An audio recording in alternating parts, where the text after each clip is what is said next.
और आइए सीधे लिए चलते हैं आपको भोपाल, जहां रविशंकर प्रसाद क्या कुछ कह रहे सुनते हैं। सबसे पहले ग्वालियर गया, फिर छिंदवाड़ा गया, फिर जबलपुर गया और आज आपके बीच आया। कुछ 3-4 बातें मैं कुछ मिनटों में कह दूं, फिर आपके प्रश्नों का मैं बहुत विनम्र भाव से उत्तर दूंगा।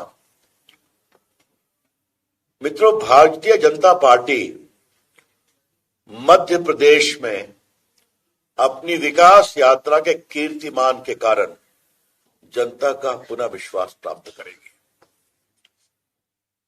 जो बदलाव हुआ है वो दिखता है। मैं दौरे कर रहा हूं जहाज से, हेलीकॉप्टर से, कार से, यहाँ की सड़कें, यहाँ के एयरपोर्ट, क्या ग्वालियर, क्या जबलपुर, क्या हाईवेज, ये सब में बदलाव दिखाई पड़ता है। जो किसानों की चिंता हुई, जो लाडली बहनों की चिंता हो रही है, जो गरीबों के किस आवास बने, जो बिजली में और जो उद्यमशीलता में विकास हुआ। और देश के पूर्व संचार आईटी मंत्री के रूप में मैं एक बात अवश्य कहूंगा कि मध्य प्रदेश एक आईटी हब के रूप में भी बहुत विकसित हो रहा है।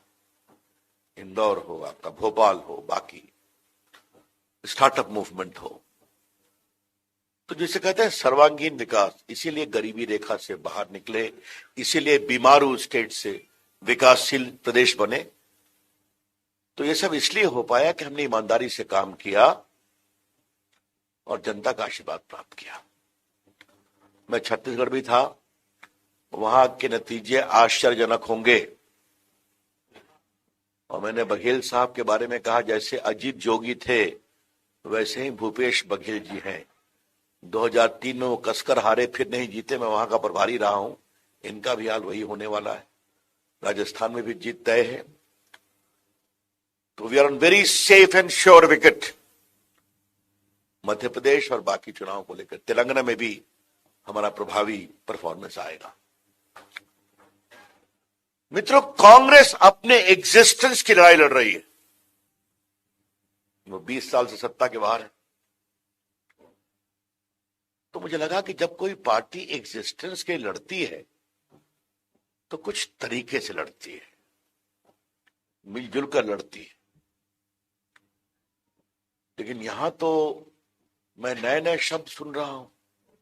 मैं बिहार से आता हूं, तो लालू प्रसाद जी होली में कुर्ता फाड़ होली खेलते थे। यहां की तो राजनीति में कुर्ता फाड़ आ गया है। और छोटे लोगों ने नहीं कहा है, बहुत बड़े लोगों ने कहा। संभालने के लिए उनके प्रभारी ने जय वीरू की संज्ञा दे दी। ये नहीं बताया जय कौन है और वीरू कौन है। आज सुबह मुझे किसी अखबार में दिखाई पड़ा, एक्स फैक्टर पर दोनों ने कहा है अब ये जय वीरू वगैरह सब बंद होना चाहिए। तो पूर्व केंद्रीय मंत्री रविशंकर प्रसाद को सुन रहे थे आप, जहां उनके द्वारा बीजेपी के एक बार फिर से जीत दर्ज करने की बात कही गई और साथ ही साथ कांग्रेस पे तंज कसते हुए वो नजर आए।